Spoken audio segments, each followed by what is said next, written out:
शिवलिंग पर थूक और मांस चढ़ाने वाले शिव भक्त की कथा।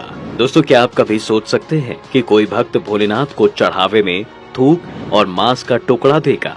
एक ऐसा ही युवक भोलेनाथ के साथ हर दिन ऐसा दुस्साहस करता था।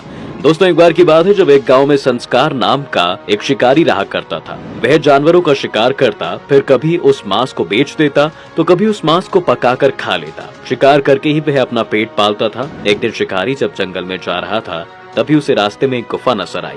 वह थोड़ी देर वहां पर रुका और जिज्ञासावश गुफा में चला गया। उसने वहां एक शिवलिंग के आकार का बड़ा सा पत्थर देखा। शिकारी ये देखकर बहुत खुश हो गया। विशाल शिवलिंग को देखकर उसके हृदय में अपार भक्ति का संचार हुआ। वह शिवलिंग पर कुछ चढ़ाना चाहता था, लेकिन उसे समझ नहीं आ रहा था कि वह क्या करे। उसने बहुत देर तक विचार किया, फिर उसके पास जो भी मांस के टुकड़े थे उसने उसे ही शिवलिंग पर चढ़ा दिया। शिकारी को भक्ति और पूजा पाठ का कोई ज्ञान था ही नहीं, लेकिन फिर भी वह भगवान शिव के प्रति अपने प्रेम को दर्शाना चाहता था। वह घंटों गुफा में बैठकर शिवलिंग से बात करता, अपनी दिनचर्या के बारे में बताता, फिर वहां से अपने घर चला जाता। शिकारी तो शिवलिंग पर मांस के टुकड़े चढ़ाकर चला गया, लेकिन जब उस मंदिर का पुजारी वहां पर जाता और वहां मांस देखकर भौंचक कर रह जाता, वह तुरंत शिवलिंग से मांस को हटाता, भोलेनाथ से क्षमा याचना करने लगता है। पुजारी को पहले तो ये किसी जानवर का काम लगता है, इसलिए वह बिना कुछ सोचे शिवलिंग को पूरी तरह से विधि विधान करके शुद्ध कर देता है। फिर भोलेनाथ की पूजा अर्चना कर घर वापस लौट जाता है। दरअसल ये शिवलिंग पुजारी के घर से बहुत दूर स्थित होता है। जंगलों के बीच स्थित होने के चलते पुजारी शिवलिंग की पूजा हर दिन नहीं कर पाता था, इसलिए वह 15 दिन में एक बार पूजा के लिए जाता था। अगले दिन शिकारी फिर शिवलिंग की पूजा करने के लिए जंगल की तरफ निकल जाता है। वह पूरे रास्ते बहुत खुश था। मन ही मन वह सोच रहा था कि मेरा अर्पण पाकर तो भोलेनाथ बहुत प्रसन्न होंगे।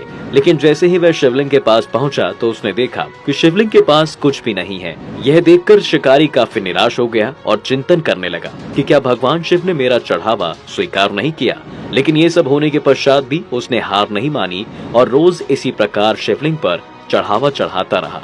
एक दिन उसके मन में आया कि शिवलिंग पर काफी धूल मिट्टी जम गई है, इसलिए थोड़ी साफ सफाई की जाए। शिकारी ने देखा कि गुफा के पास ही एक झरना था, लेकिन उसे समझ नहीं आ रहा था कि वह शिवलिंग तक पानी भर के कैसे लाए। जब शिकारी को कुछ समझ नहीं आया तो उसने अपने मुंह में पानी भरकर शिवलिंग पर डालना शुरू कर दिया।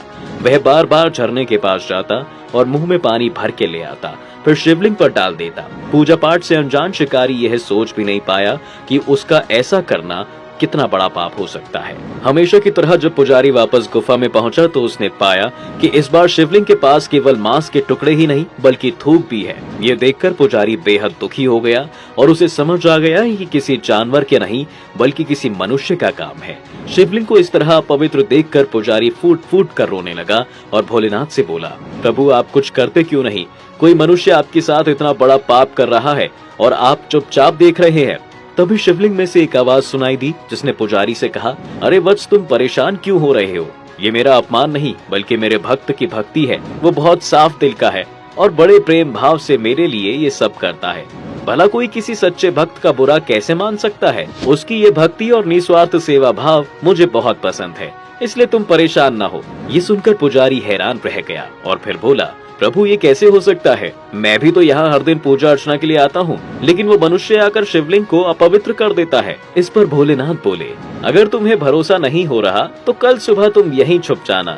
इसके बाद दोस्तों पुजारी भी शिव जी के कहे अनुसार झाड़ियों के पीछे छिप गया। जब शिकारी अगले दिन सुबह आया तो उसने फिर से भोलेनाथ के आगे मांस के टुकड़े चढ़ाए और उनसे बात करने लगा, लेकिन उसने थोड़ी देर में देखा कि शिवलिंग की दाईं आंख की तरफ से खून निकल रहा था। यह देखकर शिकारी काफी दुखी हो गया।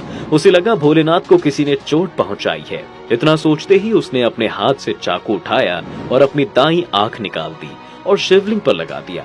इससे शिवलिंग की दाईं आंख से खून निकलना तुरंत बंद हो गया, लेकिन थोड़ी देर बाद शिकारी ने देखा कि शिवलिंग की बाईं आंख से भी खून निकलने लगा था। उसने फिर चाकू उठाया, लेकिन वह सोच में पड़ गया, अगर उसने अपनी बाईं आंख निकाल दी तो वह कैसे जंगल में दर्शन के लिए आ पाएगा। शिकारी की भी दाईं आंख से खून बह रहा था, लेकिन उसने अपनी परवाह किए बिना भोलेनाथ के कष्ट को देखते हुए अपनी बाईं आंख भी काट दी और शिवलिंग के बाईं आंख के स्थान पर लगा दिया। शिकारी की भोलेनाथ के प्रति इस अपार प्रेम को देख पुजारी भी झाड़ियों से बाहर आ गया। तब भगवान शिव ने शिकारी को दर्शन दिए। सबसे पहले उन्होंने अपने तेज से उसकी आंखों की रोशनी लौटाई और उसे अपना आशीर्वाद भी दिया। दोस्तों, भोलेनाथ अपने किसी भी भक्त के प्रेम को कभी ठुकराते नहीं हैं। अगर कोई सच्चे मन से उनकी आराधना करता है तो जरूरी नहीं कि वह प्रभु को लाखों करोड़ों का चढ़ावा ही चढ़ाए। अगर आपके पास उतने पैसे नहीं हैं तो आप बिना किसी चढ़ावे के भी सच्चे मन से भगवान की आराधना कर सकते हैं। भोलेनाथ कभी अपने भक्त को निराश नहीं करते। आज